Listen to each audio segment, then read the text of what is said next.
It's Kimanda, and I'm saying, oh no, just let him know another man a star your show. Just let him know, make him know you're riding solo. Just let him know another man a star your show. Just let him know, make him know you're riding solo. You don't know it's a girl Kimanda representing for Irish and Chin. Yeah. Oh no, just let him know another man a star your show.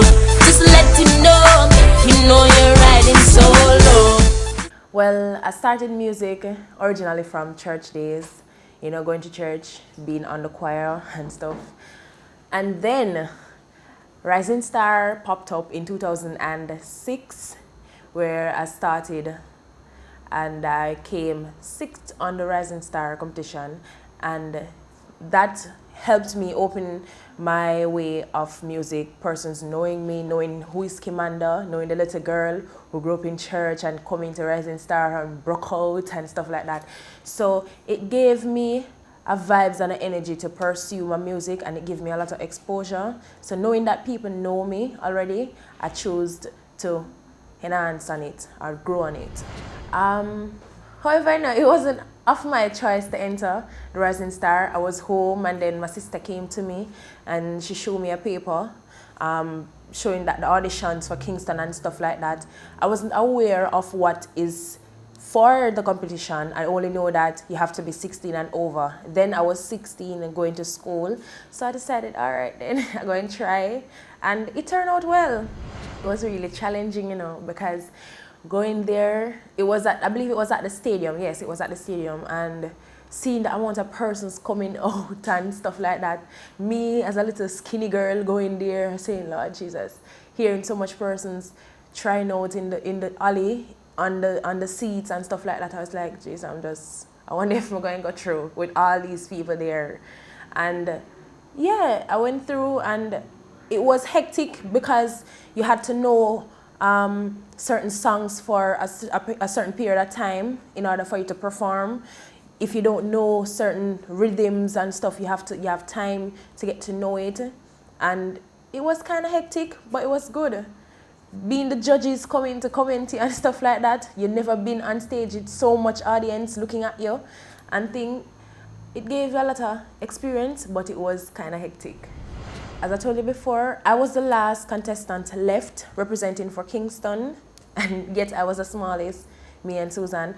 And it helped because everybody had remembered me, and I wasn't in the top 3, and it was good because person saying that, oh, so the girl already do the dirty wine, and so the Christian girl will broke out and stuff like that. And you know, even now, people still saying, were you on Rising Star? Everywhere I go, people saying, you were Kimanda Cunningham and stuff like that. And I think it really had helped me, because knowing that I never come in the top 3 and persons still remembering me up until this day, it is good. And I think that's a big point in my entertainment point. All right, where did I go from Rising Star? I went to Edna Manley College, which is a good college. It teaches you a lot. My teacher, Miss Watson, Miss Elliott for theory, and Ibo Cooper, they're most helpful to me. They taught me a lot of stuff that I never know, even though they were a bit harsh, especially Miss Elliott, but I love them so much. And that was where my next step was after Rising Star.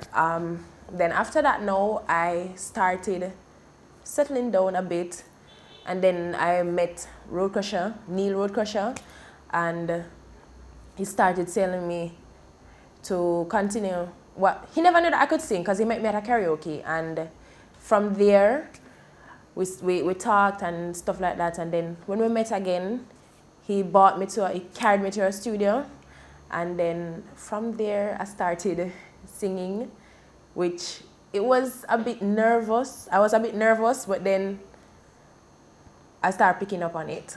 So there and then, Neil brought me to the studio, and I started voicing after that. I've seen a lot of growth because I have been doing shows and stuff like that. Neil introduced me to Busy, and we did songs together. We did a song together. I did song with Patex and etc. And I can see where it's moving, and it's moving not too fast, but it's going good, and it's going on the right pace that, you know, an upcoming artist would want their career to go. It's positive energy, and I would say yes, it's a good path of my music, where it's going. Kimanda is a little lady with a huge voice, as everyone would say, and I know it's true. Because most people see me and they would think that it's the voice that they heard on the radio or the voice that I heard on a tape or something, or listening. Kimanda, she's jovial. She loves to socialize with persons. I am a people person. I am very good at reasoning with persons about anything. Yeah, and that's pretty much me. I love to listen to music and dance alone inside where nobody's watching. Yeah. They'll hear me sing dancehall, they hear me sing reggae and a little calypso or whatever, but my main style and what I love is reggae, because you give me a dancehall rhythm and I'm like, all right, I'm going to think of what to put.